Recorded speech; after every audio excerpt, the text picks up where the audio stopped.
speak if no one is speaking, but also use the voice discussion to kind of raise your hand. Okay, welcome. We are live. Welcome to the Men Are Human weekly voice chat. Today's topic is going to be how to debate anti-MRAs. How do you debate our opponents? I don't want to use the word enemies, so I'm going to use the word opponents. And this comes up a lot.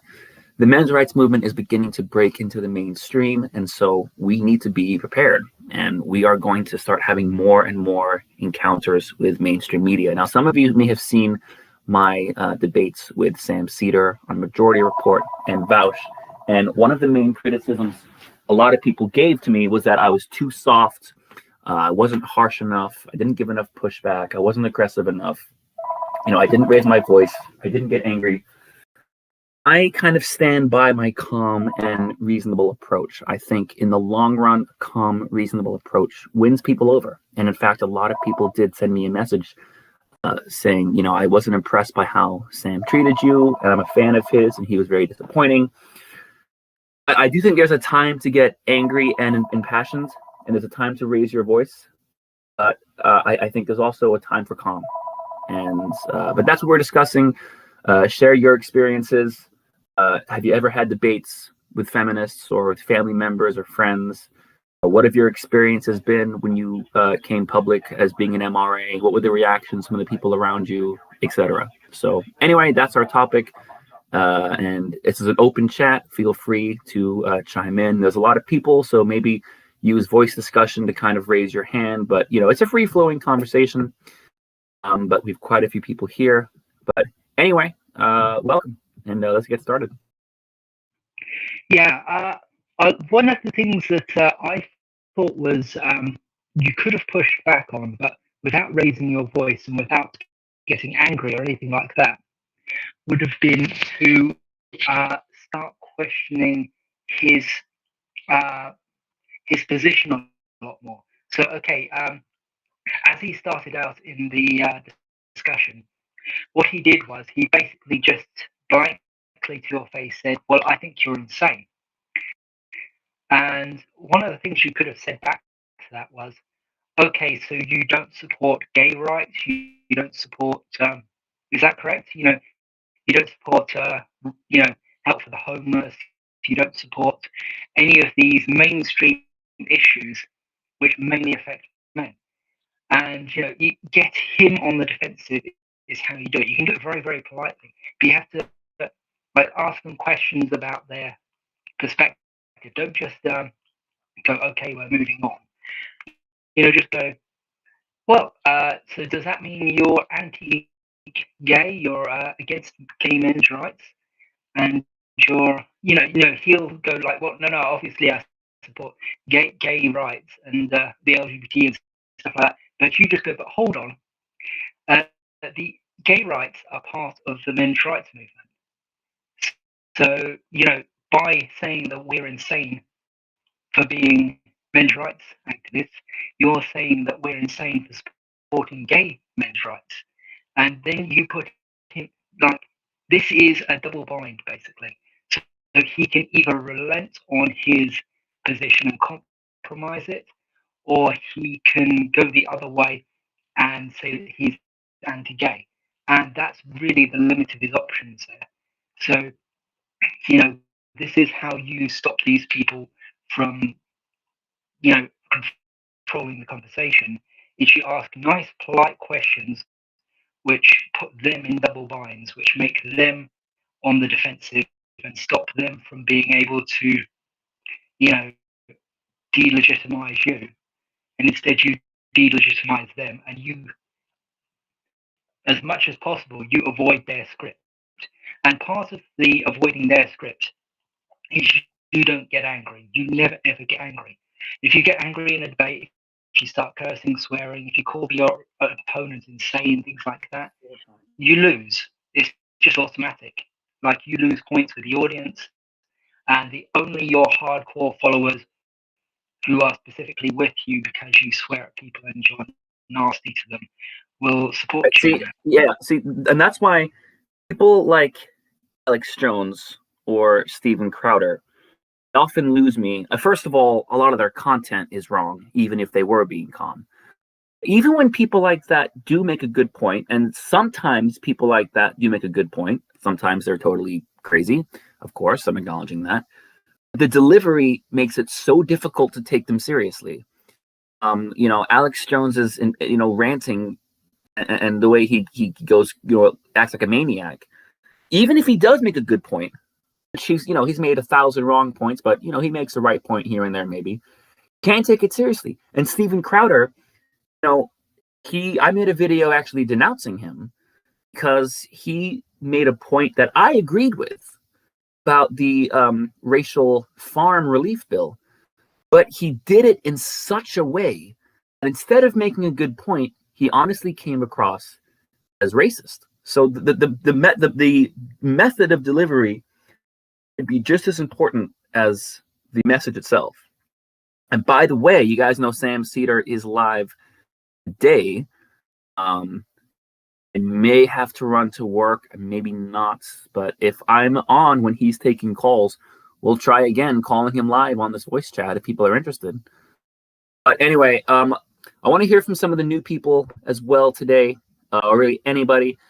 Anybody have an experience of either debating with an anti-MRA or coming out, so to speak, as an MRA and having a debate with your family and friends? Eaton, are you trying to speak? Yeah,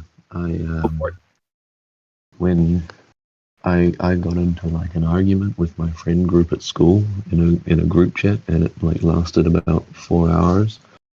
Except for all that time, they eventually, the kind of ringleaders of the group of girls who were debating me started just calling me, an incel and swearing and getting really angry, and I never did that. And then afterwards, kind of all the people that were just spectating the argument eventually just kind of stopped listening to them as much because of how like volatile they get in arguments. And so I had like quite a few people who were originally debating against me just kind of returned to being friends with me afterwards, because I never got like angry or anything. And so I'm still friends with most of them today. Yeah, I can actually vouch for when people start throwing insults at me in a debate, I actually start speed reading. Like before if they're polite, I'll read what they're saying very thoroughly or listen to them very carefully. But the moment they start throwing insults is the moment that I start paying a lot less attention to them. Because in my mind, insults are an indication that your position is insecure. Because if you have to attack somebody if you have to attack somebody emotionally, then you can't. It's because you're filling in a gap in your argument, as in you can't attack them factually. So you have to rely on, bullying. Yeah, And I think that's like a lot of people see that, and then if they're smart enough to recognize it, the person who's getting angry loses a lot of credibility in their minds. yeah, it's I mean, you remember that whole thing with what's his name? The guy who is famous from what's his name? I can't remember his name. That academic guy, the psychologist, Jordan Peterson. That's it. Sorry, slipped my mind. But Jordan Peterson on that TV show when he got really famous for turning that woman into a meme, or rather, well, letting her turn herself into a meme. But that's really what you've got to do. You've got to basically be a stone wall, and you've got to be the rational. You've got to be the nice, friendly, calm one, and then they'll do all your work for you. Yeah, if someone's just being stupid, they'll eventually dig their own grave, really.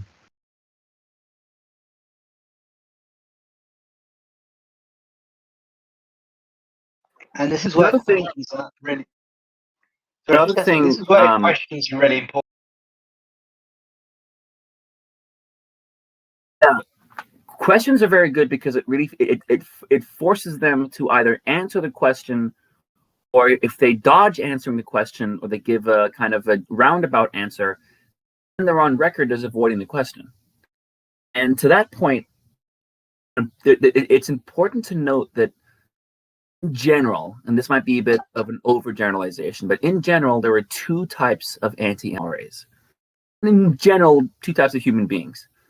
Those who are disingenuous and those who are intentionally lying, those who know what they're saying isn't true, and they know that their attacks of MRAs are dishonest, but they do it anyway to try and manipulate and deceive and brainwash people.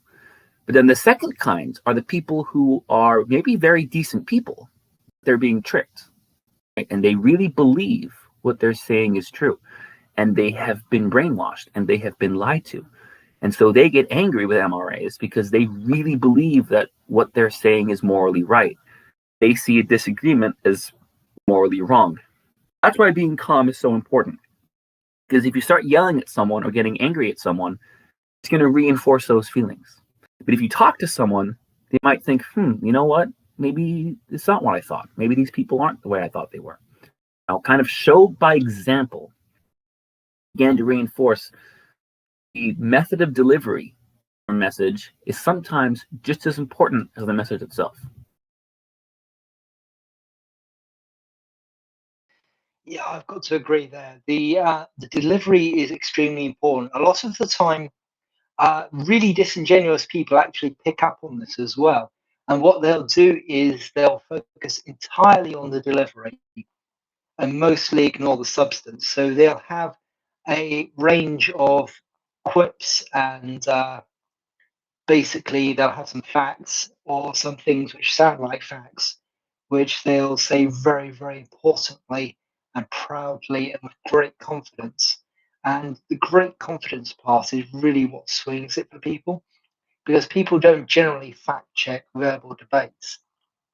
So you get these people who, and I won't name any names, but they will, very arrogantly dismiss the other person without really addressing what they're saying. And then they'll make some sneering remark or they'll launch some sort of quip. And the objective really is to get the audience to laugh. If they can get the audience to laugh, they can get them on their side. So they'll use humor, they'll use sarcasm, they'll go for low-hanging fruit. They'll take the, they'll twist what the other person is saying. They'll take them super literally which usually means taking them in a very non-literal sort of abstract sense, where they go for the content and they focus in on one little part and they go skewing off on that. Like, the classic example would be to say that, what's the word? Somebody's saying like technology is, good, it helps us, and so that, and then the other person just says nukes. Nukes are bad, therefore technology is bad. So it becomes like, they'll go off and they'll sort of take the most extreme example, and then they'll use that to attack the entire sort of, the argument. It becomes basically what I'm saying is they use a lot of logical fallacies, but they dress them up in really humor and all that sort of stuff. Sorry if I'm sort of rambling there a little bit. I'm not sure I was very clear what I was saying. But no, basically a straw man. Yeah, they'll straw man you. They'll take you literally. What a good way to, a method that they have is to take you what you said in a literal and absurd way. So you'll say something. I've been having debates with feminists on Reddit and the internet and Facebook and in person for almost a decade now. And it so often boils down to that. And especially on Reddit or the internet, when they can put a long paragraph in writing, they do exactly what you just said to try and score upvotes. Because if they get upvotes, people assume, oh, that must be true then, what they're saying. Yeah, it becomes a PR contest rather than a debate. This is one of the reasons I really don't like verbal debates that much. It's another reason being that you can't read through what they say 2 or 3 times to get what they mean. Like, you only get the one shot to grab everything from what they say, and then you can't go through line by line and really debunk it properly because you've already moved on. Like, you start talking about it, debating and stuff like that, and then they leap in and they take you off in another tangent. So many of their points go unaddressed, and you end up with a gish gallop. Basically where they throw so much stuff at you that you can't really respond, and then they'll call you pathetic for not being able to respond. It's about scoring PR points. The classic example that I missed over, earlier, because I kind of got stumbled there, was mining. In a classic thing that basically happened in mining law was they argued that what is underneath your house isn't your property, and if it is your property, then how far down does it go? Does it go all the way to the core of the earth?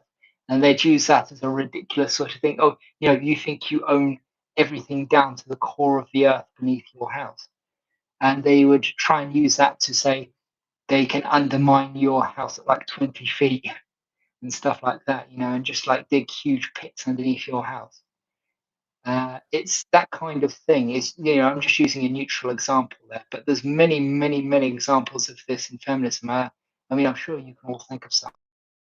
Yeah. So some of the people that came late, the topic today is debating strategies when you debate feminists and anti-MRAs, as well as in general, what have your experiences been when you tell your family or friends or coworkers or classmates or even total strangers you're an MRA? What are some debates that you've had in the past? If anybody has an experience, if you want to go in voice discussion and kind of raise your hands, or if you just kind of want to go. Keisha, I hate to pick on you, but I know you've had a lot of experience with this, if you're able to speak. And the fact that you are female, I think you said before, kind of throws people off and gives you an advantage. But can you tell us maybe, if you'd like, some of the experiences you've had debating men's rights with people?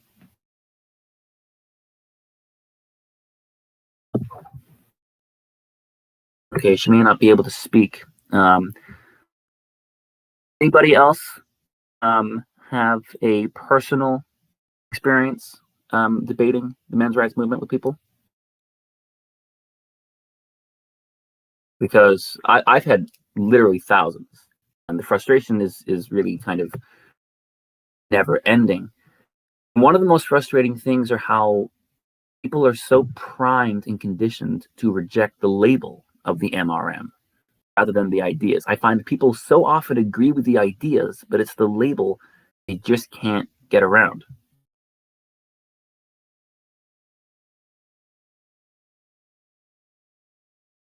Unfortunately, Blue, that's because of the job feminism has done.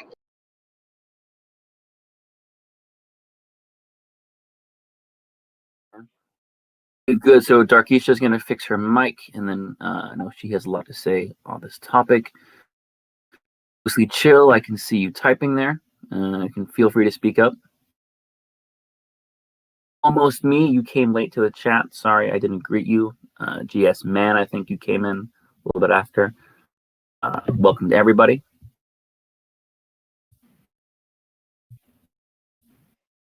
One of the things that I think that I've seen is the divide between how they deal with male and female MRIs.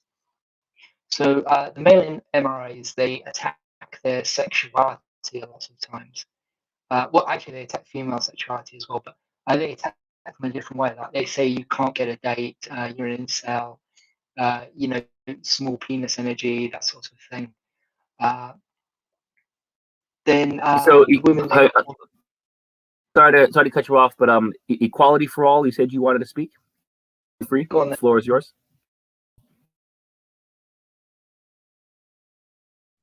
So, I mean, I only heard the last part of it, and I mean, when it comes to the labels of, feminism and MRA, there are so many people that tend to give the groups a bad rep, and people just tend to generalize it. So I think, like, when people have similar issues or they have similar agreements with the group but they don't want to associate themselves, that's probably the primary reason, because there are so many people that just take things too extreme. Yeah, and like you said, generalized. So like MRAs get lumped in with like toxic, incel groups and MAGTOW groups, and not that all of them are toxic, but some of them definitely are, like you said. Yeah. Do you have any personal experiences with family or friends, Equality for All, or at school or at work or anything like that? Yep. No, I don't really have that many experiences, particularly about MRA and feminism. I have my own issues, so I don't really have conversations on these topics. Fair enough. Did somebody say yes to that?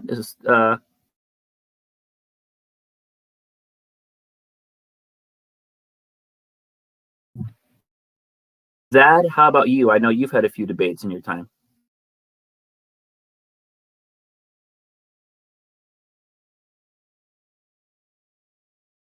Can I say something? Go for it. But I actually believe I don't think most people in general have any idea about the most issues men face in the society. And if it went for a few months into this MRA community, I wouldn't have known the half of the issue that had existed.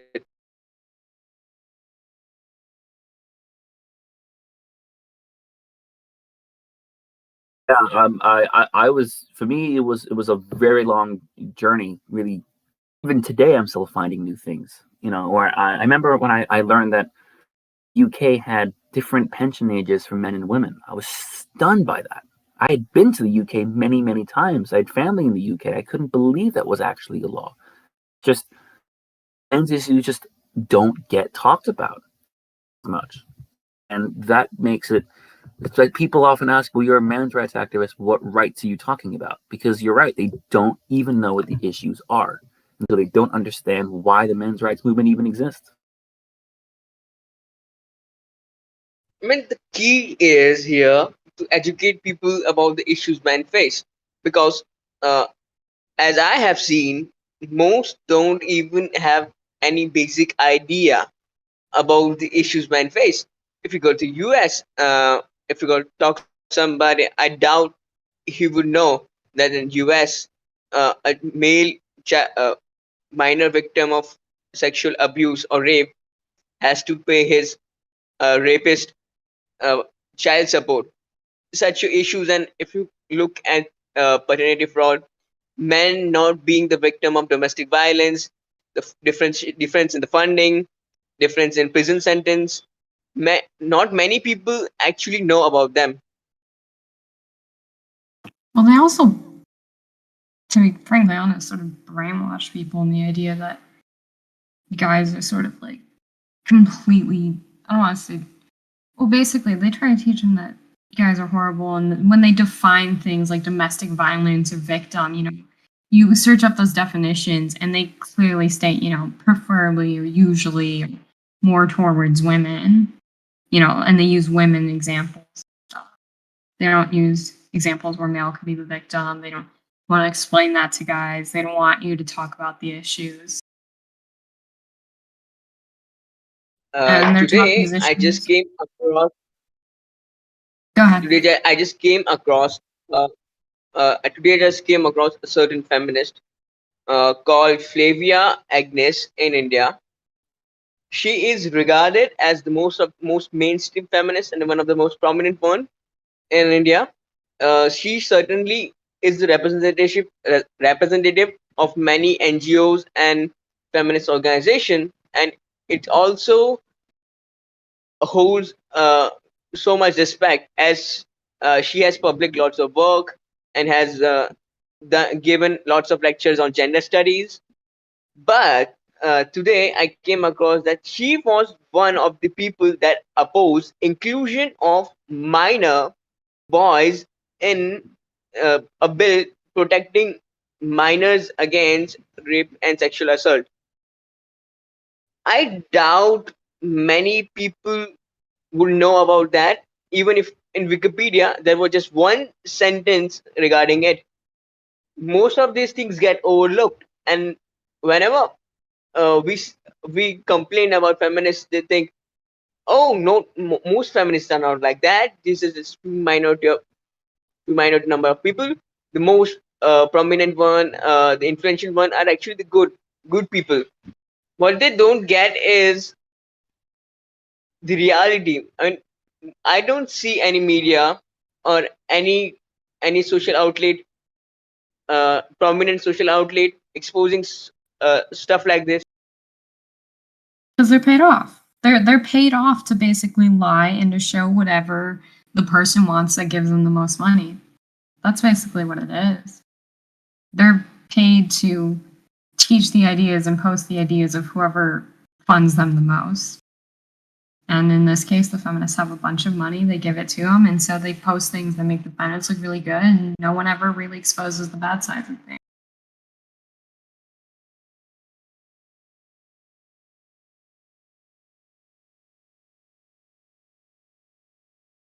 Yeah, Zad, Hacker is asking, could you please repeat her name, the woman you just talked about?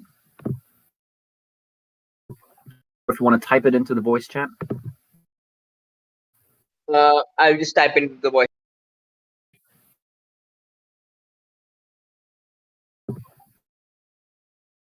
Gideon and Talk, I just saw you guys join. Just to catch you guys up, we're talking about debating anti-MRAs and experiences, talking about the men's rights movement. Does anybody, it's always interests me, does anybody have a story about when they first, and Yidi, I just saw your thanks. Feel free to talk anytime. Does anyone have a story about telling someone close to you or your friends about the men's rights movement, and what was the reaction like? I actually had quite a few reactions due to it.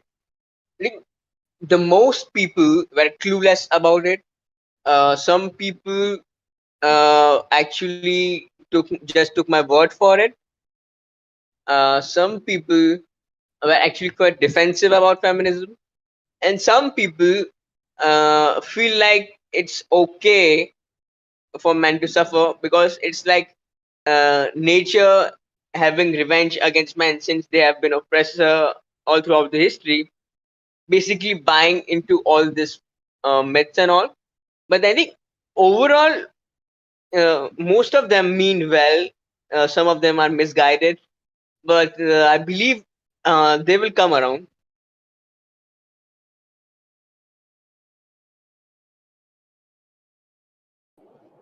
My girlfriend actually supports us, to be honest.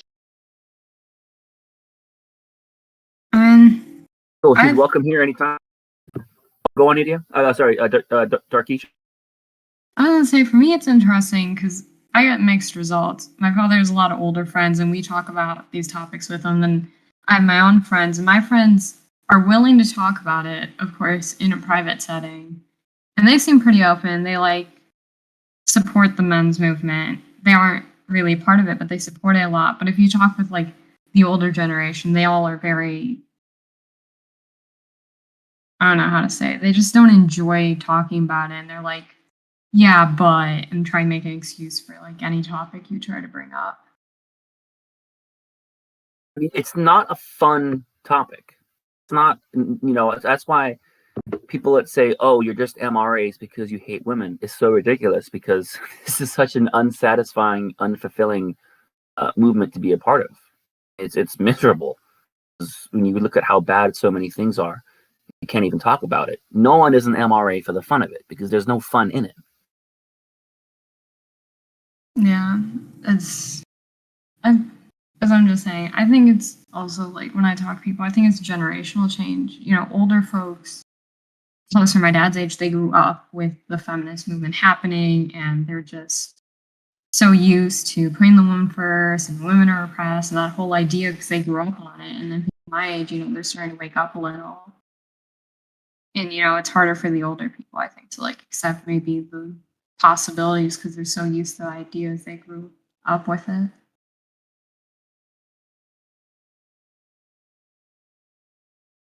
I think part of the problem is that society has basically, well, agreed to feminism allow, manufacturing facts. So what I mean by that is they allow feminists to control academia to the point where they're peer reviewing each other's papers and, creating a authentication system which always authenticates feminist sort of rhetoric and feminist ideas, and that's actually spreading to other movements. It's going into the hard sciences with like papers on like making one up quantum patriarchy, stuff like that. That's what it sounds like. And they're basically doing things like trying to prove that gay people are, like gay women specifically, are better at quantum physics because insert weird bullshit reason here. I mean, they've already done this with fluid dynamics. That's one they did with because women get their period, they are better at fluid dynamics. And it's basically trying to infect the hard sciences with this anti-scientific rhetoric. And people are basically just letting them because of equality. And, they think that they're on the right side of history and they're doing the right thing. And they're scared of the feminists. And it's basically a perfect storm as far as them being able to push their views goes. And that then spirals outwards into the media, where media articles quote like feminist theories and things like that. And then that legitimizes it in the public mind, and it legitimizes it in the minds of writers and artists who then put this stuff in children's cartoons, they put it in classrooms, they put it everywhere because it's just quote unquote a fact. And nobody really looks into how unethically these facts are sourced.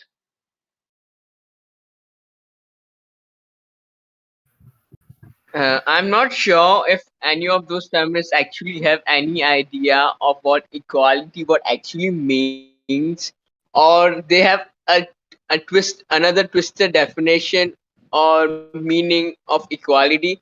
I mean, who are they trying to be equal with? Who are they trying to make equal with?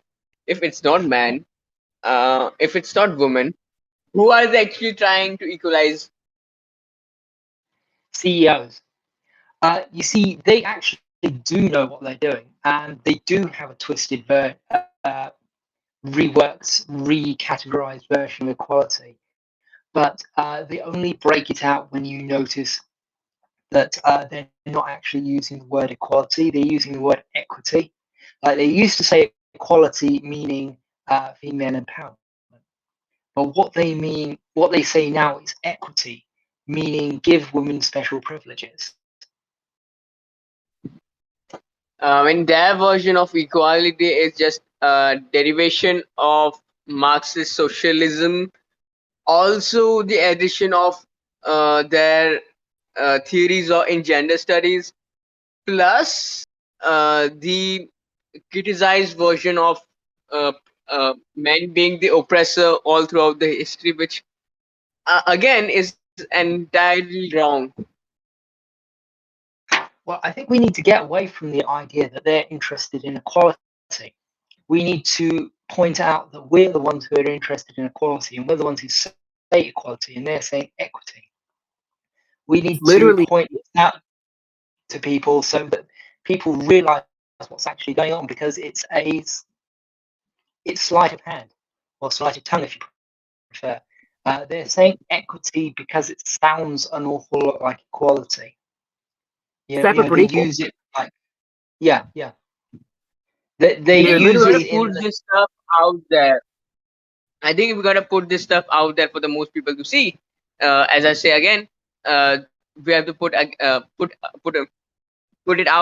for the people to see as how the feminists are evil and are actually fighting against equality, and how these are such a man's issue that no one really talks about, and we should know. I think we gotta put it out there for the people. Otherwise, we are never gonna change a thing.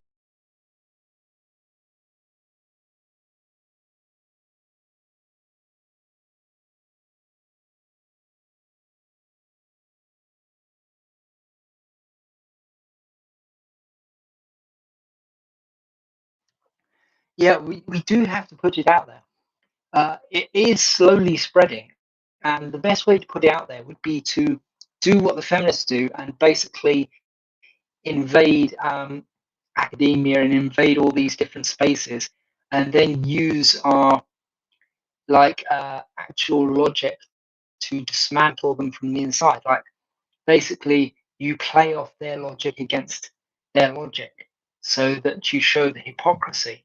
I mean, I've said it before, but I've given up keeping track of feminist double standards because there's just too many of them. I used to have like a bookmarks folder and like a folder for saving screenshots called double standards in my overall research folders, but I stopped using it because I was putting literally everything in there. So we can do this. It would be very, very easy to do it. I think we can use humor and things like that to do it.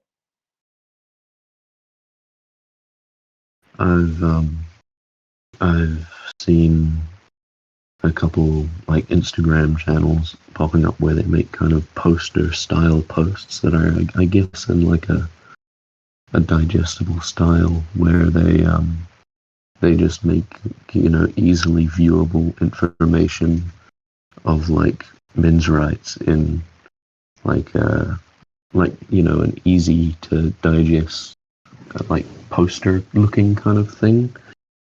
I believe his name is the Tin Men on Instagram, and I feel like they're kind of a good way to get more people to see it, because it's a more promotable and digestible media than like an essay on men's rights. No one's going to actually go and read an essay if they're scrolling through Instagram. Yeah, I think we actually might be partnered with Tin Man. I don't know for sure, but I know I'm a part of their group, and I've actually spoke to the Tin Man before. Oh, So okay, that's pretty cool. We're kind of connected. I am aware of his thing. Ghostly Chill just typed something in voice discussion that he says he can't talk because his mic isn't working. But if everyone wants to go to the voice discussion and read it over, what it says, where basically he was debating a feminist, a female friend, and was kind of able to change her mind, which is great. And basically he changed her mind by doing exactly what you just said, Eaton, just with the facts. And it's people who disagree with us, not because they disagree with our ideas in many cases, it's because they don't know the facts. Regarding what Men Are Human said about academia, our involvement in academia, wish me luck, because I am actually planning on taking humanities in the future in the college next year. So I feel like I would have been involved in academia as my career now. I will try to put forth men's right in there whenever I get chance to do it. That's great. That's good for you. That's good for you. I bet you there are more and more young men like you every day who are waking up to this, who are saying, I want to go to university for this, I want to post about this, I want to study this. So that's awesome. People like you make a difference. Yeah, good luck. What subject are you studying, by the way? Because if I had to suggest one, I'd say something like sociology. Well, I'm actually planning to pursue economics and philosophy now. And I think once you get involved in academia, you can pretty much talk or write about stuff on anything. I think sociology I might take up as a double major or minor. But I think regarding many people in gender studies are taken seriously, so I doubt people wouldn't take a person with economic or sociology major seriously.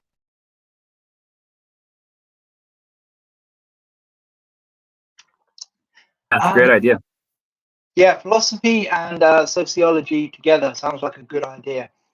I I'm, would be very I'm careful prim- about.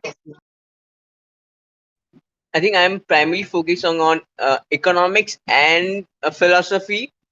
I might take up sociology as a minor, but I'm more focused on economics. I understand economics is a good subject to get in to make money. But yeah, going into philosophy will help you a lot, I think. Just watch out for gender studies itself, because they will try to brainwash you. Like they will literally sit there and try and bully you and brainwash you. I don't think I'm planning to entangle with any of them unless I have a prominent standing myself.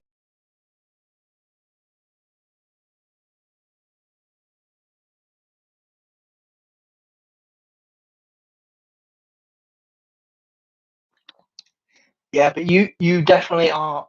With the humanities, you're going to encounter a lot of feminists, especially if you go into some subject that has like a large female following.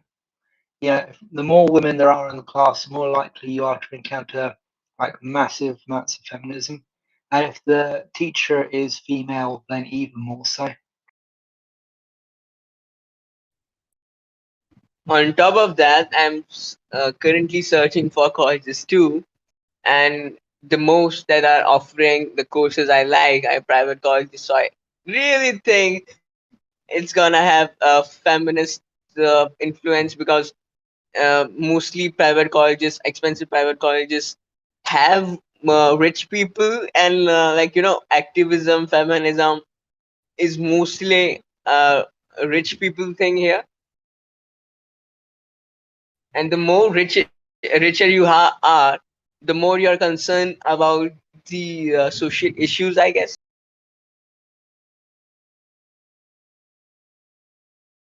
I just want to say that I think it's important that you still go into your classes with an open mind towards anybody else that's in your classes, especially if they claim that they're part of, the feminist group, because, again, I don't like the generalization of MRAs or feminism, and a lot of times we only get to really experience the extreme portion of feminism, and you never know, there could be like 20 girls in your class that end up being a supporter of both groups.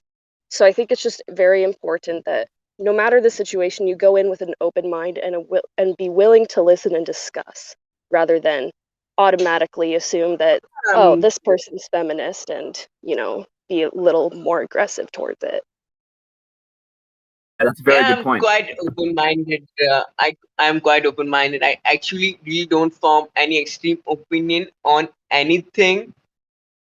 Most things, certainly, I might have some extreme opinion on something, but on the most things, I usually keep my mind open or have mixed feeling about the most things.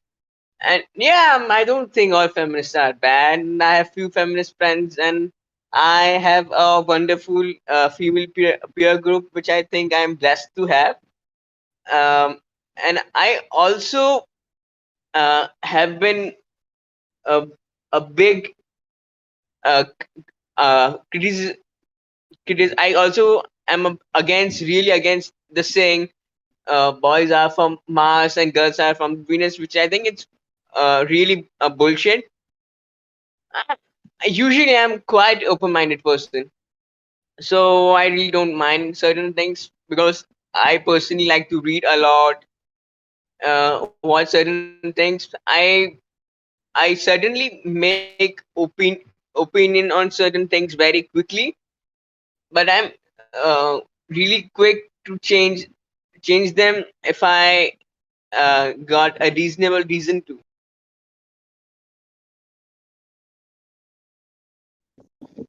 Yeah, I just think it's important to always advocate that even if you're going into a conversation about something that is related to the men's rights movement, that you constantly advocate for an open mind and to have a genuine discussion where you're listening to each other rather than proving who's wrong and who's right. I'm basically the opposite of what you call a fundamentalist. I'm really quick to change my opinion or way of thinking. I'm really usually uh, the kind of person that goes a different way than others.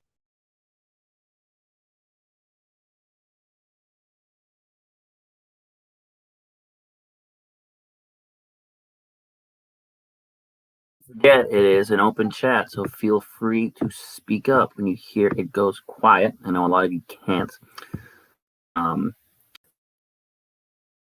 We know something that I've always noticed is how a lot of people, and I think some people have touched on that point here, this very chat,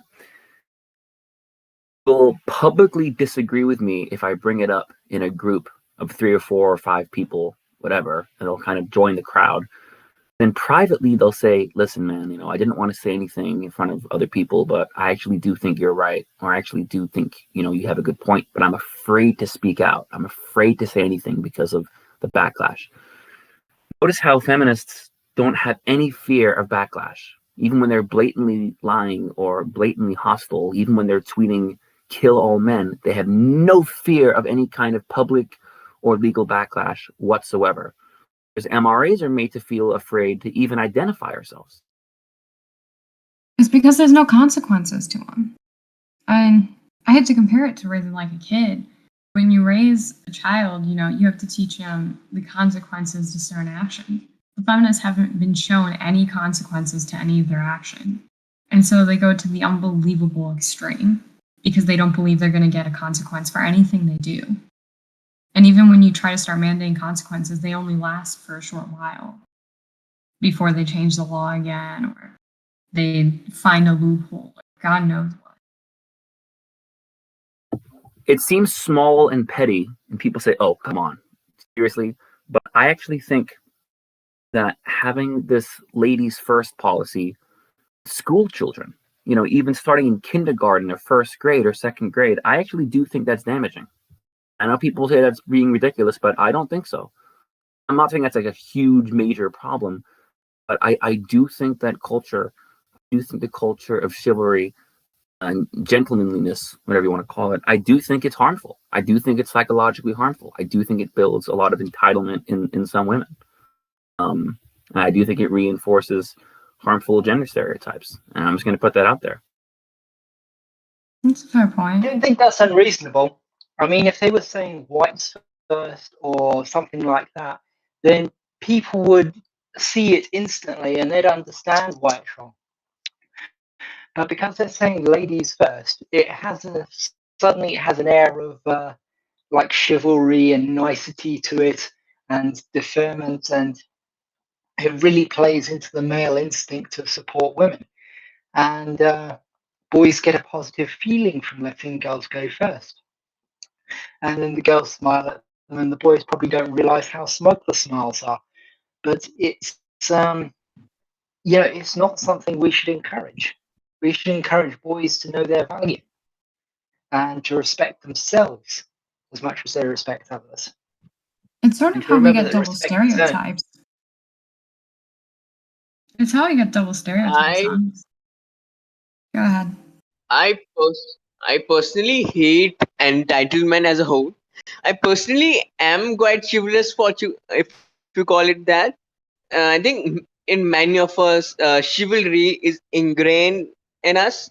I certainly really don't have to do it, but I just be chivalrous to be a nice person. But I hate it when people are actually feel that they are entitled to it and don't really do the same.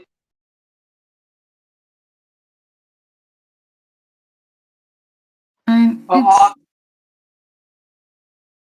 I mean, it's, as I said, it's a double stereotype thing where we have gotten to a point where they've taught chivalry is like the number one thing, and so we believe that's how guys should be. And so then they feel entitled, and that has to happen all the time. And some people take it to the point where they're like, well, we don't have to respect them because they have to do this anyways, because that's part of life. And so we end up with double stereotypes because then we're also getting to the new part of today where we're like, okay, they need to start learning to be more emotional and stuff. But at the same time, we still have that high expectation. So we end up with all these double-edged swords because of the fact that we keep saying they need to maintain chivalry and all of that. Isn't that basically same as expecting a woman to do household chores or cook for you and do all the stuff your mother It's exactly the has same. done for you? It's exactly the same. Exactly the same. It's so hypocritical because I'm going to say on one hand we want to dismantle patriarchy, but then I will give credit. There are some feminists who would acknowledge this point, but there are some who take advantage of this point. At the same time, they want to dismantle patriarchy. They have no problem with chivalry, which kind of goes hand in hand with patriarchy. It's almost the same thing as patriarchy.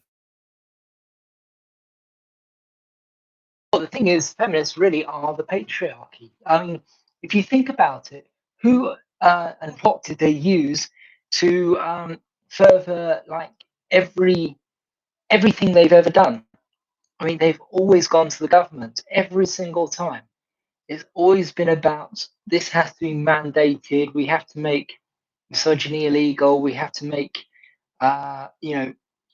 everything has to be mandated. It's always through the government, and they have all these boards and committees and things like that, and entire like organizations within the government that are feminist organizations, and they are run specifically for women.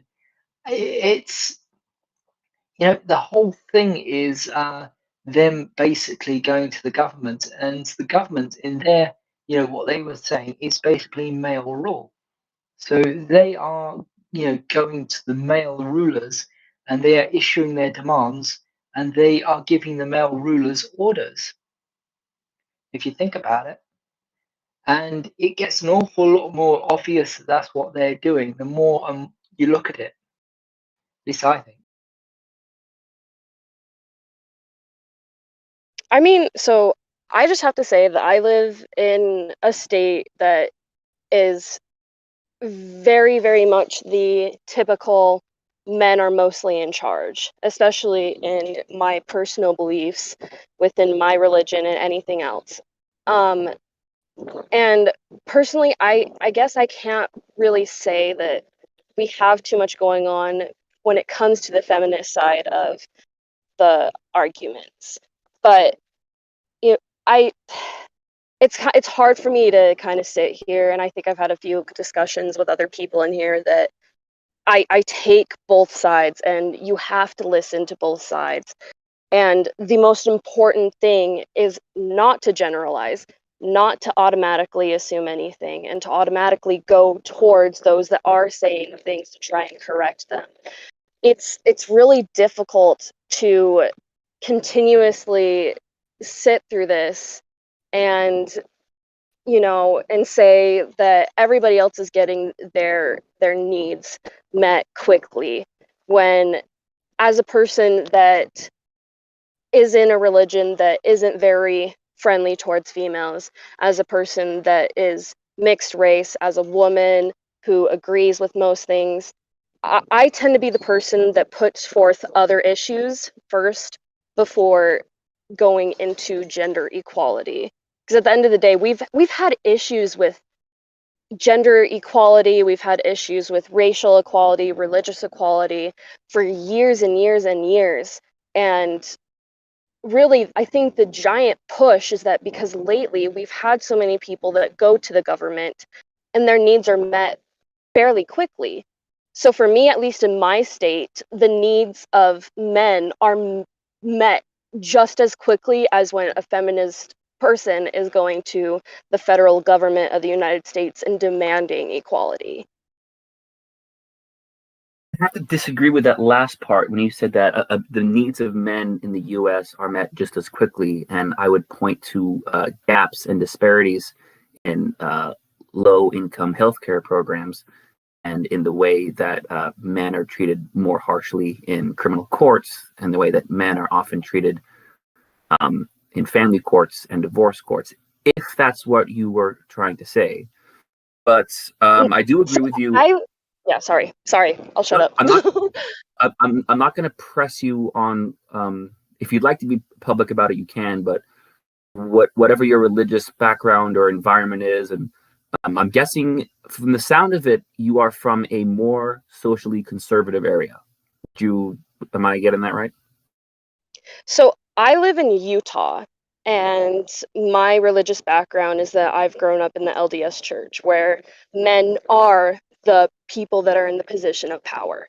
So I didn't mean necessarily that men's needs in the United States as a whole get met fairly quickly. Just in my own state, that is the case. Right. Okay, got it. Yeah. So I was going to basically agree with you that MRAs do not deny that misogyny exists. We do not deny that women's issues exist. We do not deny that there's a valid case for a women's movement. People always get that wrong. People always think that we're against everything and anything any feminist ever says, and that's absolutely not true. What we are against are when certain feminist organizations or figures kind of abuse their platform.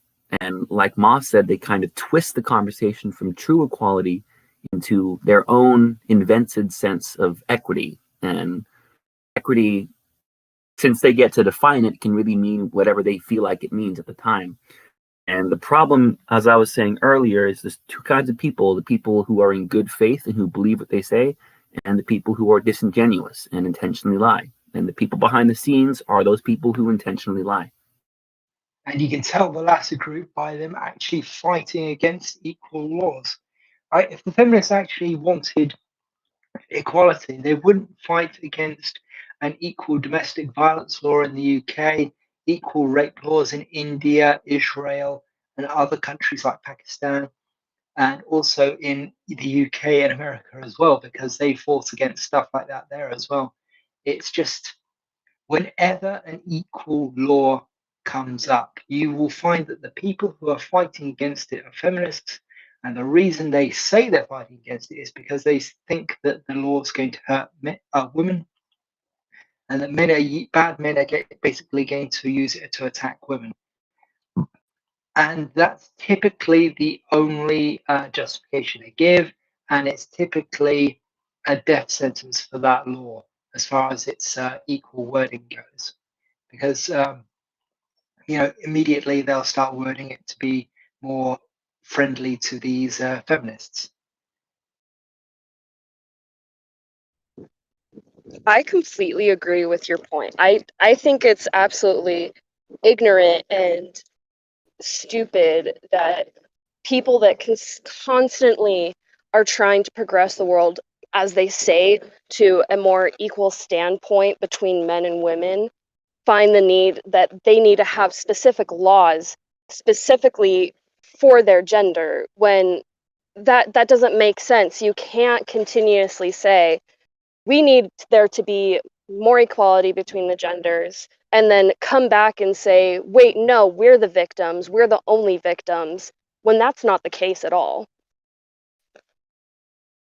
Yeah, you have to kind of pay attention to notice it, because it varies from case to case. They like take different tactics in one case that they don't take in other cases.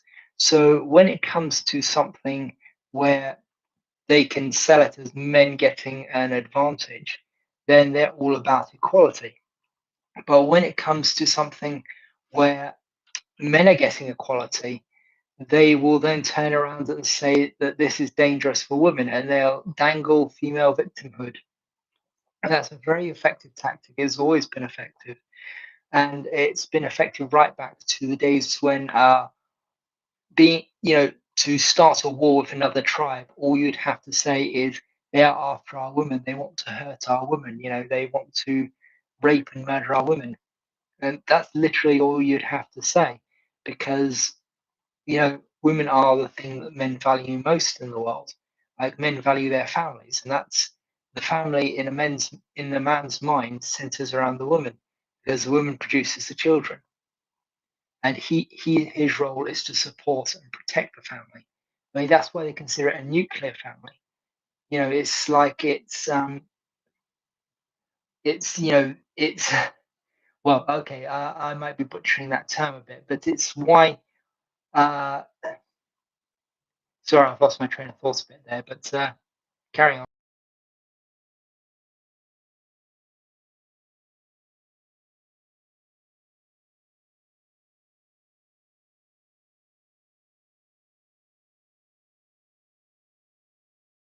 Don't be shy, everyone. Feel free to speak up. And these chats are very open. So, if you have something that's kind of related but not exactly on topic, that's fine. As long as it is men's rights related. I want to ask if everyone here is pretty young. I don't think has children, but how much do you think family and upbringing affects a person's view? That's a very difficult thing to get around, and that is tied to religious beliefs, tied to political beliefs. Of course, people can change when they're an adult, but very difficult to change your beliefs when you are raised in a certain belief. If you look at politics, people generally have the same politics as their parents. Not always, of course, absolutely not always. And people generally have the same religion as people in their region. People generally have the same beliefs that they were brought up with. Of course, it can change. Mine definitely changed. But how do you encourage parents to include men's rights in the upbringing of their children? You don't. I wouldn't say that. That's. I think that. I might be. Let me go to Let me go to Mike first, M Painter first, then Darkisha and Equality. You guys can answer. I want to follow up. You said you don't, so let me ask you, why do you say no? Because you don't want to enforce your own beliefs on your children, and I'm saying this as a father of two. My son is 14 going on 15. My daughter is 10 going on 11. They don't know about the men's rights stuff, and I do not wish to force it upon them. I want them to have the ability to learn and to think for themselves and everything else. But I also want them to be able to make up their own minds about things. The worst thing we can do with our children is indoctrinate them into our own political beliefs. I think it's a hugely dangerous thing to do. Okay, great. Thank you for that. Equality. I have to say. Yes here. Zad. Hang on, Zad. Equality and Darkisha are next up, and then you can go after them. Equality, would you like to speak? So personally, I think that the influence that parents have on their children and their overall beliefs are immensely accurate and important. You can't. So I mean, personally, I can't do anything without connecting it to historical events. When segregation first started to stop being a thing and they started bringing African American students into white public schools, there was a group that were some of the first to go into high school in an all-white high school. And throughout their entire time, it was dangerous for them. And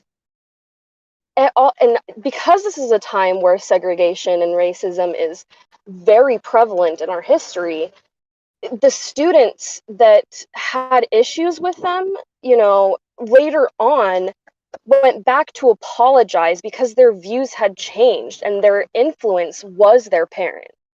So I think it's important that these types of issues don't automatically be presented to children that are very young. But I think it's also important to have discussions about these when they are older and they are learning about these subjects.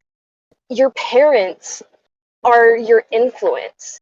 And if you can't speak to your parent about the issues and your personal beliefs, the likelihood that you're just going to drop it and not say anything, not do anything about your beliefs starts to grow. Yeah, I mean, I'm of the viewpoint that you cannot not pass on some of your beliefs to your children, because honestly, you do that every time you try and teach something to them. Like, if you teach them to read, you're basically saying to them that reading is an important skill. You should be able to read. That is a viewpoint in and of itself, and it used to be a political viewpoint. That there'd be people against teaching children anything because children were to work. So, you wouldn't send them to school. You'd send them to the mines because, that's what I'm talking about boys here. In the terms of girls, it was a lot more lenient. But in terms of boys, it was, we need these boys to work. These boys have to support our families. So sitting them down and teaching them to read is a waste of time. So, that's really how it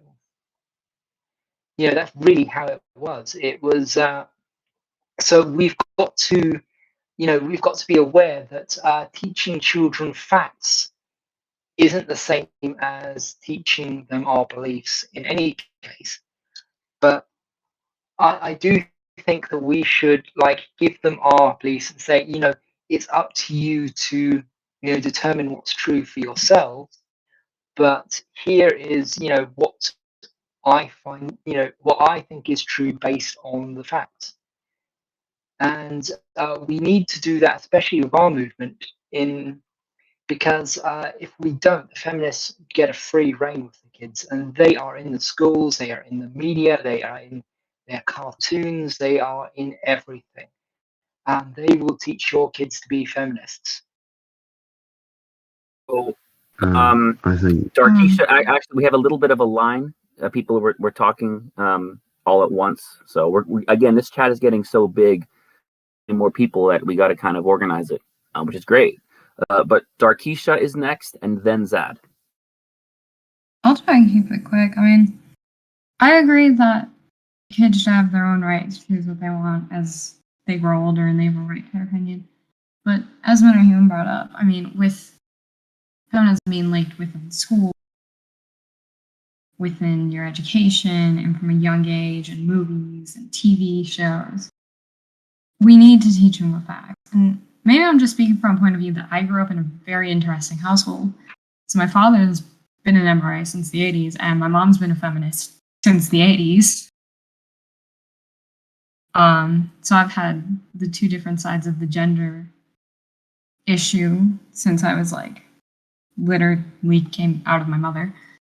But from my point of view, I think, personally, I would just say, I think maybe teaching them about men's rights would be more prevalent as they're growing up, even from a young age, because of the fact it's in so much media and they ingrain it into people's minds so much and they brainwash you. You teach them the facts early on, you teach them movement, they learn to be more open-minded, they learn to look at both sides of the issue, and they learn from a young age how to figure out what's true versus false, how to read and figure out how things may not be what they seem, and a couple other skills that they may lose when they aren't taught about it early on. Because it's gotten to the point where they're teaching this stuff as young as the age of like 5. And maybe by the time they're already 12, it might be too late. They're already not so open-minded, or they're dense, and they're taught a lot that they think are true.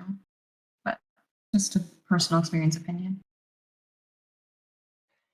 Yeah, I think that a lot of the time when people say don't teach your kids your beliefs, don't teach them, all this sort of stuff that you hold dear, what they really mean is let me have your child's ear, and you're not allowed to speak. You're not allowed to tell your child anything about, what you hold to be dear. Instead, I'm going to teach them what I hold to be dear. And, you've got to opt out or I'm going to shame you. I think that's what it comes down to a lot of times.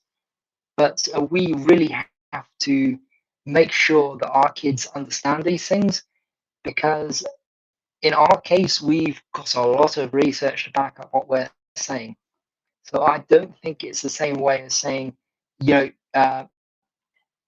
bringing your kid up Democrat or Republican or Labour or Tory or whatever your political leaning is. It's you've got to be able to show them these facts. I mean, if you show them the facts, they'll come to this conclusion all by themselves. You don't have to really do anything. Like, you just have to show them these things, and then maybe when they're watching TV and something feminist is said on TV, turn around to them and say, "What do you think about that? Do you think that's true?" Because it's we really have to do this, because I've seen enough of, if you read through the Destruction of Our Schools series on the Men Are Human website, you'll see that there's a story there about a guy whose children were watching a Doctor Who episode, and the Doctor Who episode had the Doctor saying that boys are inferior to girls, and then the boys were quite upset about that. But fast forward a couple of years, and the boys have just accepted it, and they're telling their dad to shush, and they're not they're not contesting it. That they've got their heads down. So that's why you really have to get in early with it, and actually teach them about this stuff, and teach them to defend themselves against this culture, which is so toxic for men. It's just so toxic. I mean, I don't think we can really avoid teaching our kids to defend themselves against this stuff. I'd have to say, even especially the girls, because the boys can get sucked into it quite easily, but the girls, so much easier to get sucked into it, because it's so much harder to see the contradictions and the double standards when you don't have the male experience as like a counterweight to it.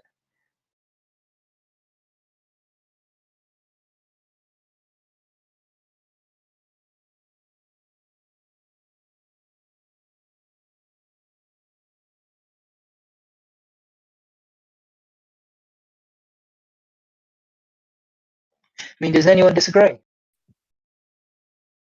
Well, I personally think the culture, the background, social status, your parents, the place where you live, all of these factors has huge influence on a person growing up.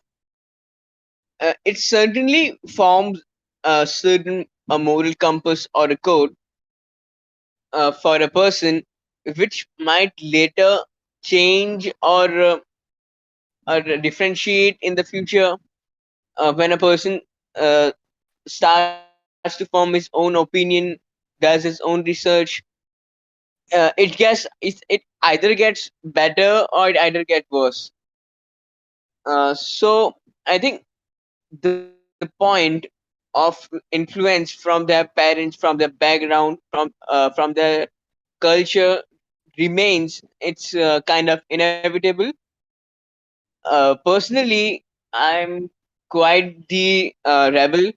I really don't agree with lots of things my parents do, but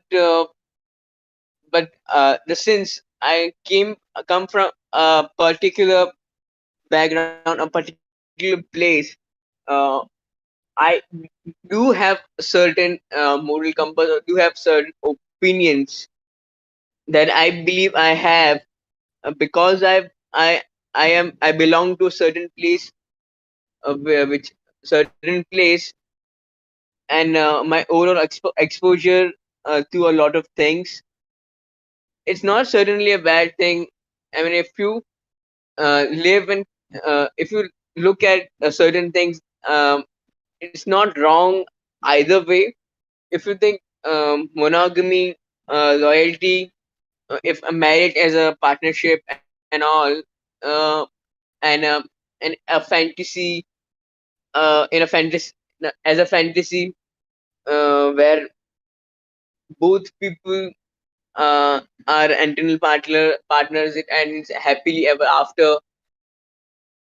You're not certainly not wrong. But on the other hand, if certain people do not share a certain views because they came from a different place, it's not wrong either. But I think it's important not to just blindly trust anything and make people so that they challenge certain perspectives. It's not like your kids aren't going to start challenging you when they're teenagers. I mean, like most kids go through a stage of like challenging their parents and breaking away when they hit teenage years. So it's important to teach them, everything you can that you know. But it's also important to accept that they're going to develop their own viewpoints and their own beliefs. So you really just need to guide them so they do that in a safe way. I couldn't agree more about it. I think we can teach them all we want, and we can try our best, but at the end of the day we gotta accept or be comfortable with them having different opinions and perspective on certain things.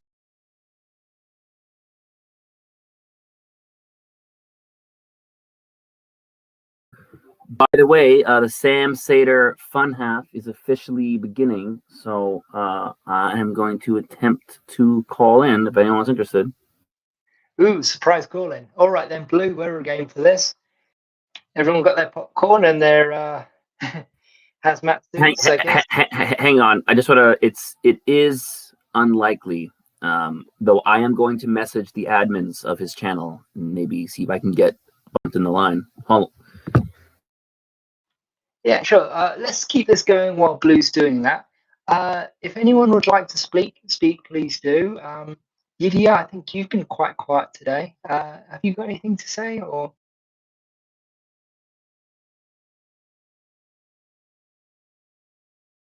Right, Lydia's dead. Okay. Anyone else? I actually spoke to Lydia in private chat, and I think she has mic issues. I prefer my explanation. Anyway, anyone else want to say anything?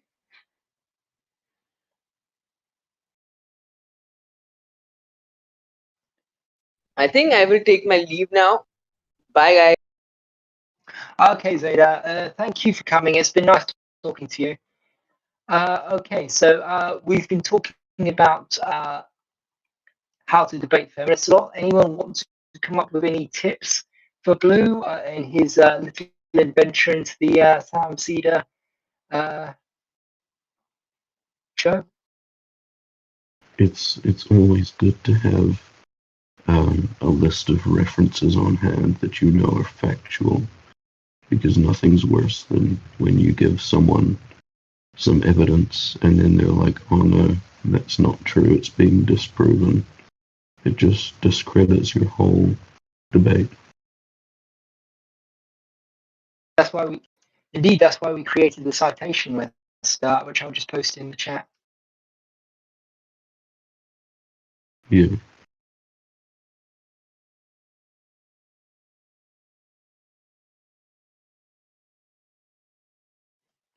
Yeah, we are going to go on a binge of adding more citations to that soon, and it ultimately will break up into multiple citation lists, which will be hopefully each as big as the list that we currently have.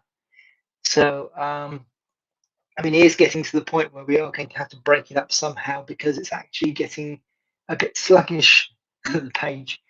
But please do have a go through it if you haven't seen it before. There's lots and lots of ammunition in there. And it is, when you get into a debate, it's best to open with your strongest attacks. So circumcision being allowed in the US is a good one. The draft is seen as being a little bit weaker because when you talk about it, they go, oh, well, there hasn't been a draft declared since the 1970s. But that doesn't mean that boys don't still have to sign up for selective service to get to all of their rights. And you're actually a second-class citizen if you don't, and you can get into legal trouble. There are many other things that we can come up with. I'm sure that I think somebody was about to chip in and mention some, but go on.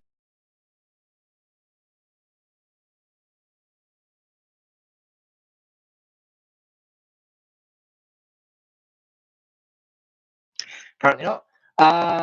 Yeah, but using questions is a good method, and not accepting what they say without evidence is an extremely important thing that people actually do forget.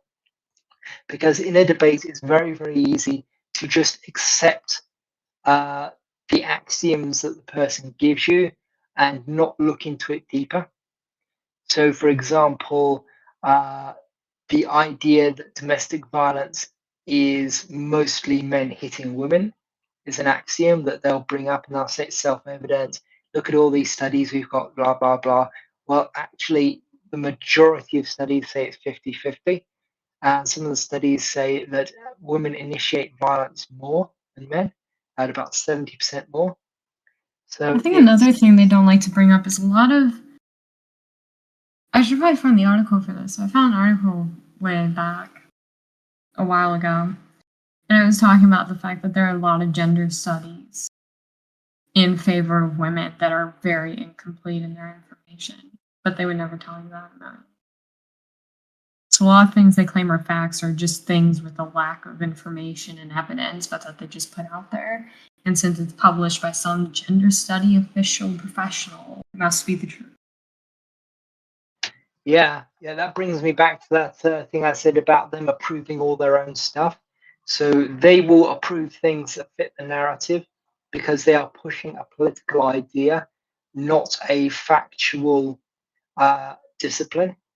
So they do not have, they are the least rigorous discipline there is, as far as I've seen. I mean, the only way you'd get less rigorous is to go into something like the arts. But yeah, it's very much what they do. They will manufacture a fact, quote unquote fact, and then they will create circular citation lists of citations. So you click on a citation, it takes you to another place and another place and another place. And eventually you end in basically because I said so if you're lucky. And I have to say so. This is gonna seem horrible, but a dirty little trick I like doing sometimes in debating, like somebody who's a pure feminist who's unwilling to be open-minded at all, is bringing up contradictory like studies and stuff. Because they're like, yeah, totally. And they're talking about this one study. I'm like, but then your group did a whole nother study, and they're like, oh, well, yeah, that too. And it just contradicts. And it's funny because they're dumbfounded because they have no idea what to say because it just contradicted themselves. Yeah, that's a good method. Another thing to do is to look at the actual methods of the studies themselves, because you can go into them and you can find that there are often quite huge gaping holes. For example, there's a very, very famous study that was do are feminists man haters? I think it's on the citation list, but it basically was about disproving the idea that feminists are inherently man-haters. And so they ended up with feminists actually being slightly less man-hating than regular people. But what they don't tell you about this study is that if you're a man-hater and you declare that you're a man-hater and you declare that you're a feminist, they automatically take you out of the feminist group and stick you in the everybody group. So you are not counted as a feminist in the study if your views on men are too extreme. So they used that basically as a slider which allowed them to even out the entire study, and also it's performed on students. So it's not and it was a small study, so it's not really anything that we should be looking at. It shouldn't be taken as truth at all. But it has been used in multiple news articles, and you will probably find feminists citing it at you. And they'll say, look, this study proves that feminists aren't man-haters.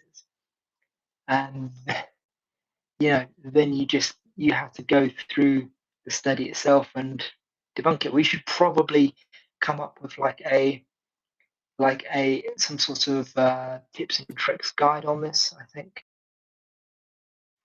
Hello, Ara. You seem to have popped in. I hope you're not going to cause our server to malfunction.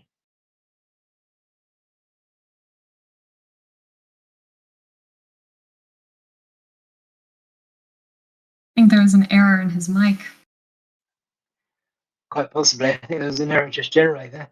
But okay, so anyone have any examples, maybe of studies that feminists have used which are fallacious or just generally amusing, maybe?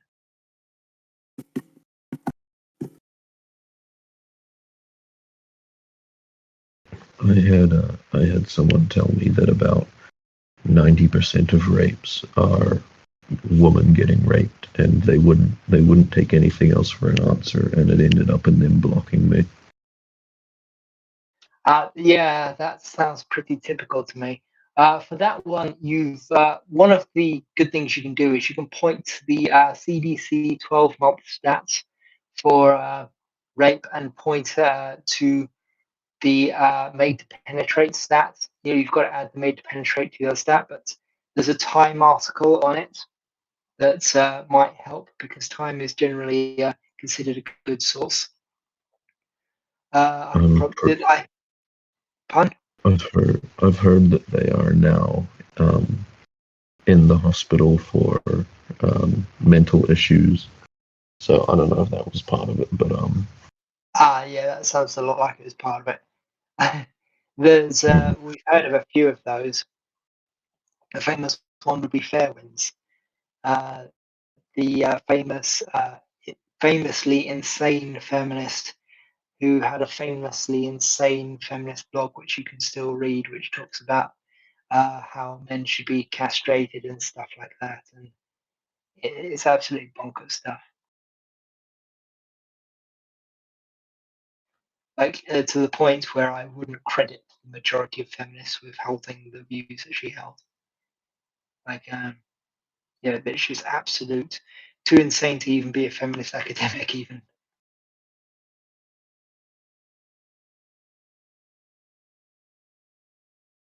At least I hope. And again, I've read a few feminist academics like Andrea Dworkin and stuff like that, Sally Miller Hart, Germaine Greer. They're all pretty insane. Yeah, I mean, as you said, they put in like schools and stuff. I'm currently studying economics and finance in college, and some of the biggest things they're trying to get to us is this whole idea of the wage gap. And females are making enough, or oppressing females in the workplace, and yet the studies they show us won't say where the source of anything is or what they're comparing or anything.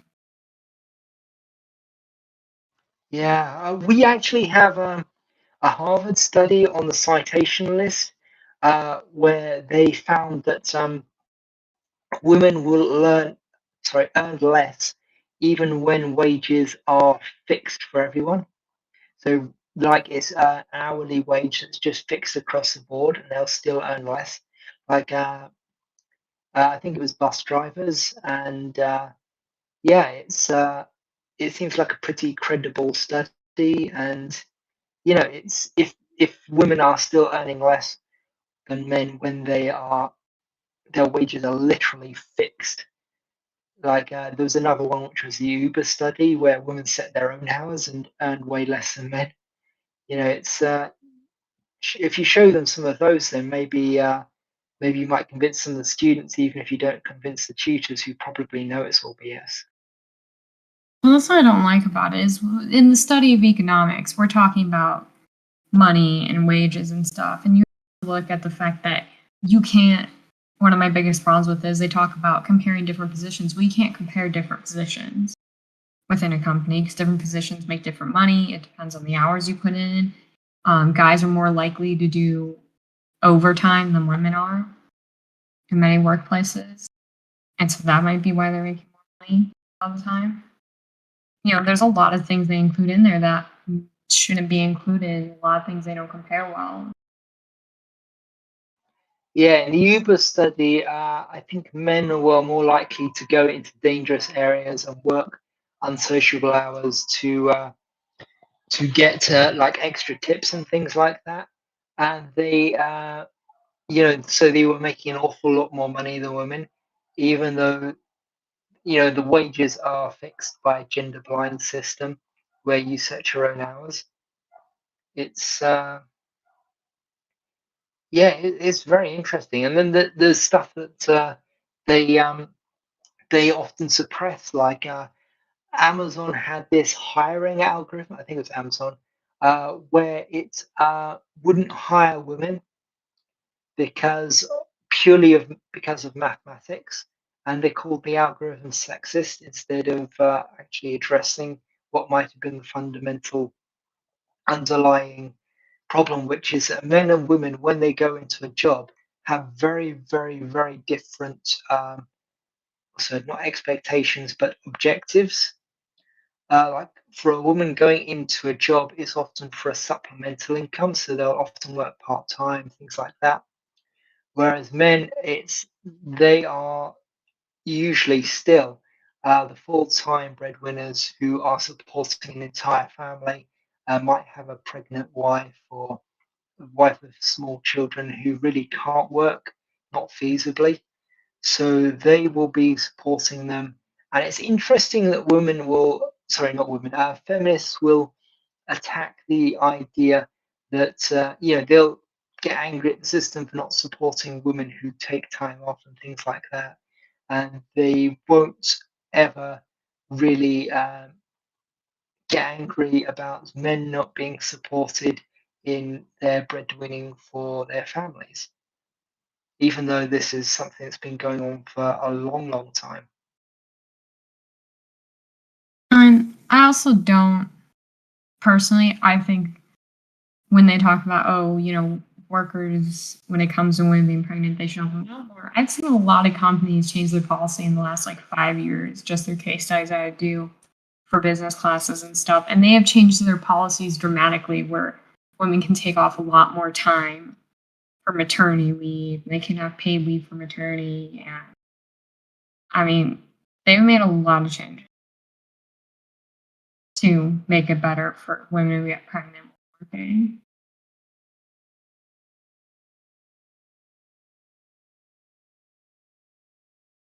Like I had a teacher and she was gone for almost the whole year because she was pregnant. And majority of that time she was still getting paid. Yeah, I can understand that. I mean, men and women really have different roles and different realities that they have to deal with. So for a woman to take a lot of time off work is fairly normal, and we should support them doing that. But we should also realize that this is a major part of the so-called pay gap, is that women will take off huge amounts of time, often multiple years. My mother took something like 15 years off. So, it's if you're going to factor in her daily wage there, she's going to be making like pennies on what my dad made.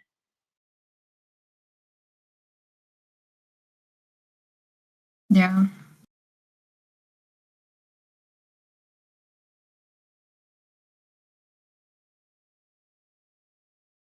Yeah, and then talk about wage gaps and working stuff, and they're talking to there are so many guys in higher seats, and I've seen like within the last year so many presidents and stuff at universities taken down by activist groups there.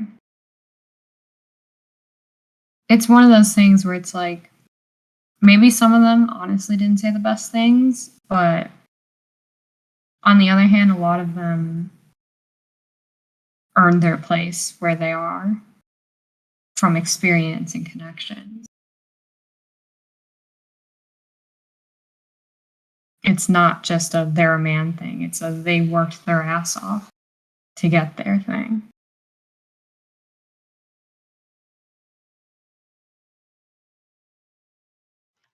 Yeah, they do talk about like majority of CEOs are men, but they seem to think that men get handed these positions. I mean, if you look at the way they argue and those things where they'll say that's like men get the escalator, women get the stairs, and it's much harder for women to get into these positions. What they leave out is everything the man had to do to get into those positions. Like the man may have created the entire company from scratch and built it up by hand over 20, 30, 40, 50 years. And then, they had all the $1 million ideas. They created the whole thing. And then the feminists are coming in and saying, you need to have a woman CEO of this company. And so, like, what they do is they accelerate female employees through the company. They get to the top much faster than the men do. And then they, get put into the position of power, and they have way less experience, and they didn't build up the company and stuff like that. It's really very different, but feminism doesn't like to tell you that. I mean, they claim the diversity card, and today there's so many female managers. They're lower level managers, but they're still managers because of the whole diversity card that they try to pull. That we need to be more diverse now, more women. So in some places there are more women. It's just they aren't CEOs. They're the lower level managers. Consulting firms have a lot of managerial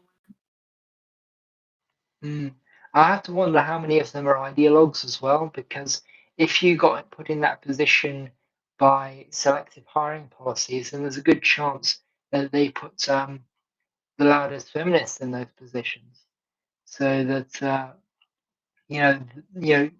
take them the loudest feminists, put them in your human resources department, and suddenly they're doing all the hiring and they're creating feminist hiring policies and that sort of stuff, and you end up with the problem multiplying and magnifying itself.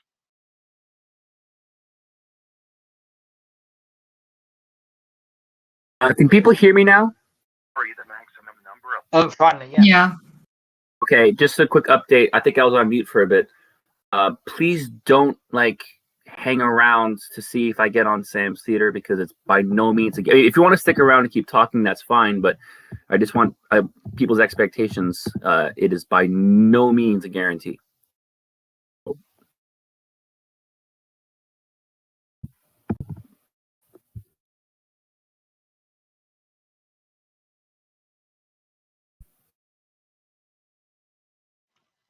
Yeah, I understand that it's not guaranteed, but if you could keep us updated though on your position in the queue, that would be good.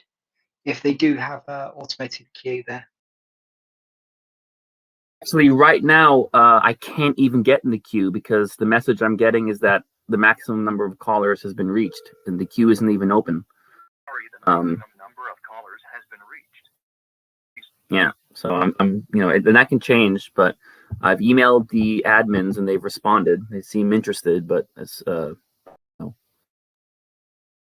Yeah, I probably should have gotten in much earlier on in the. They should have been ringing the thing right as they were starting happy hour. Oh, I did. Did. Man, they must be popular then.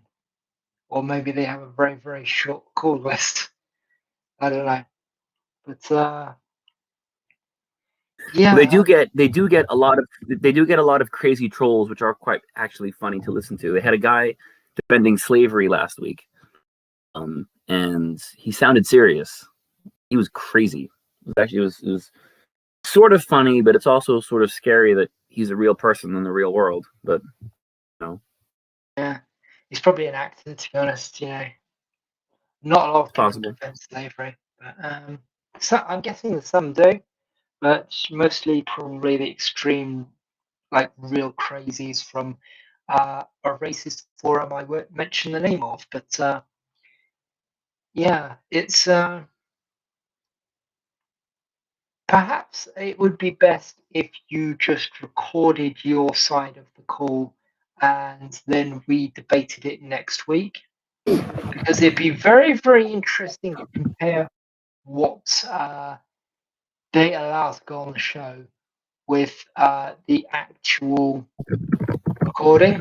And if you can put that on YouTube, it would be extremely damaging to them if they were muting you and things, blow your mics live.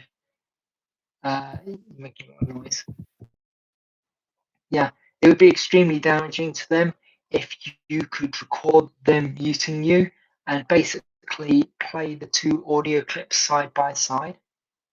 If you can get both audio clips, that's something I personally can do. I can overlay the audio so that you can see the gaps in the audio.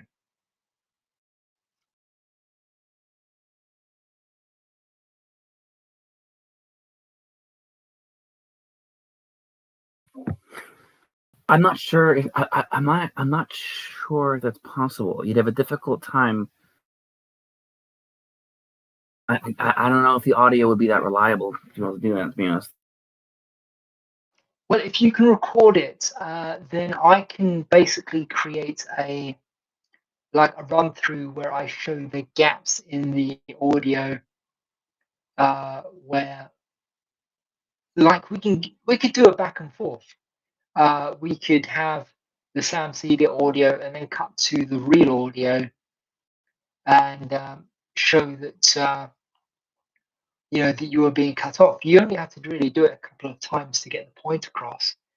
But it depends on how you want to do it. But we could have you narrating it, and if you just give me if I give you the video, then you can narrate it yourself if you can cut it to add your audio, or I can put your audio in there if you want. But I think that the chat's winding down now, so I'm going to. Would you like me to leave it streaming in case you get on Sam Cedar, or? I'm going to give it maybe 5-10 more minutes. The show usually ends around 2 p.m. Eastern time, so it's chances are not going to happen today. So maybe 5-10 minutes, but we'll see. I'm not hopeful though. I'll be honest.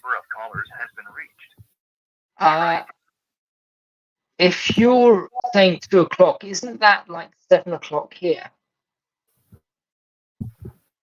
Yes, I think so.